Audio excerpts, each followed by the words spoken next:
ہم بے بس تھے، بے گھر ہو چکے تھے، جان کا خوف تھا، ہمیں کوئی سہارا نہیں تھا۔ پھر سعودی عرب نے اپنی باہیں کھول کے ہمیں ویلکم کیا، اور سعودی عرب تو ہمارے لیے ماں جیسا ہے۔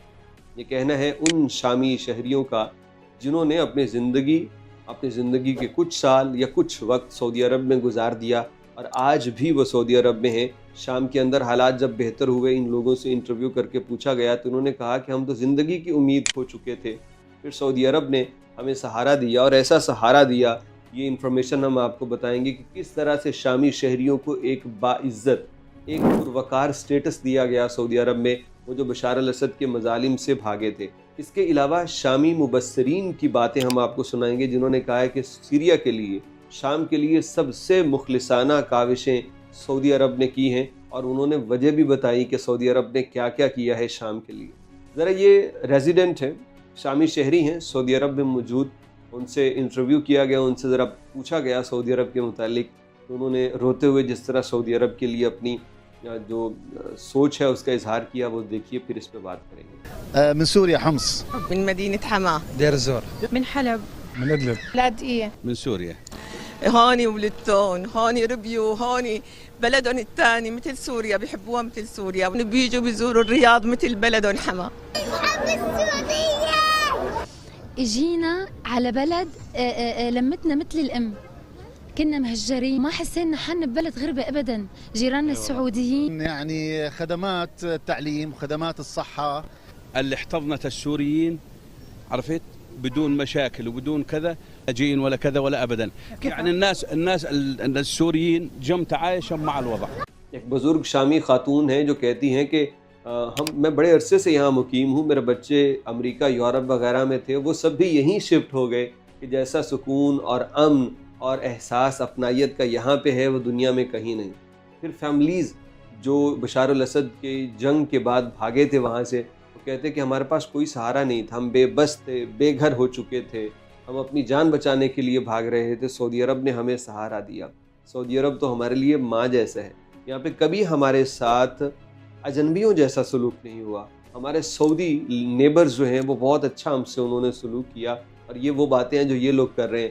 دوسری جانب جس کو سعودی عرب نے آج تک پروموٹ نہیں کیا، میں جدہ میں تھا 2015 کے اندر، وہاں شامی شہریوں سے بات ہوئی تو اچھا کاروبار کر رہے تھے، اور وہ کہتے ہیں یہ اس لیے ممکن ہے کیونکہ سعودی عرب ہمیں مفت اقامہ دیتا ہے، سعودی عرب ہمارے بچوں کو مفت صحت اور ایجوکیشن دیتا ہے، ہمارے اوپر برڈن کوئی نہیں ہے، ہمیں یہ ساری چیزیں مفت اس لیے دی جاتی ہیں تاکہ ہم تھوڑے سے اپنے آپ کو سٹیبل کریں، ہم بھیک پہ گزارا نہ کریں بلکہ اپنا کما کے کھائیں۔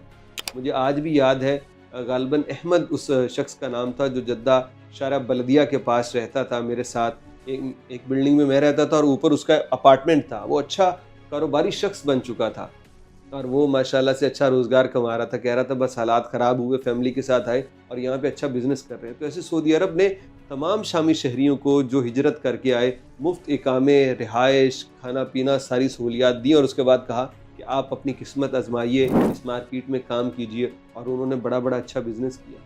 شامی مبصرین جو ہیں، وہ اسد الزعبی غالباً ان کا نام ہے، وہ ٹی وی پہ آئے اور انہوں نے جو کچھ کہا، ذرا یہ بھی سنیے گا ایک چھوٹا سا کلپ۔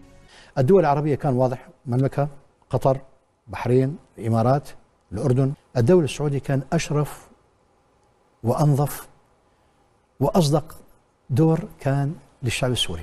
اسد الزعبی کہتے ہیں کہ شام کے لیے تمام ملکوں نے ہی بڑا اچھا کردار ادا کیا، عرب ملکوں کے، ترکی کا نام لیا، لیکن سعودی عرب کا کردار سب سے زیادہ مخلصانہ تھا۔ سعودی عرب نے شروع سے ہی ہمارے لیے انتھک کوششیں کی کہ امن ہو، خون خرابہ نہ ہو، اور اس کے بدلے سعودی عرب نے ہم سے کبھی کچھ ڈیمانڈ نہیں کیا، نہ ہماری طرف سے تیل، نہ زمین، نہ کوئی سپورٹ، بلکہ بغیر کسی طلب کے سعودی عرب ہمارے ساتھ رہا، اور ہمارے شہریوں کے لیے اس نے بہت کام کیا۔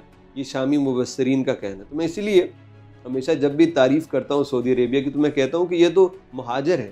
آپ ان پاکستانی اور ہندوستانی لوگوں کا ہی دیکھ لیجئے جو پوری کوشش کرتے ہیں کہ سعودی عرب پہنچ جائے، وہاں پہ جا کے رزق کما لے، کیونکہ پوری دنیا میں کہیں جانا آسان نہیں ہے۔ یورپ ویزا ہی نہیں دیتا، ٹورسٹ کو نہیں دیتا، اس کے دروازے بند ہیں، سختی ہے۔ سعودی عربیہ ہر کسی کو سمو لیتا ہے، کوئی پڑھا لکھا ہے یا نہیں ہے، ہر کے لیے روزگار، رزق یہاں پہ موجود ہے، الحمدللہ رب العالمین۔ صرف یہ شامی شہریوں کی نہیں بلکہ پاکستانیوں اور ہندوستانیوں، بنگلہ دیشیوں کی بھی ماں ہے، سعودی عربیہ جو ہر کسی کو سینے سے لگا کے اس کو رزق دیتا ہے، اس کو پالتا ہے ایک پرامن ماحول میں، اللہ رب العزت ارض حرمین کو سلامت رکھے، اور غیر ملکیوں کے لیے جو ماں کا درجہ ہے اللہ یہی برقرار رکھے۔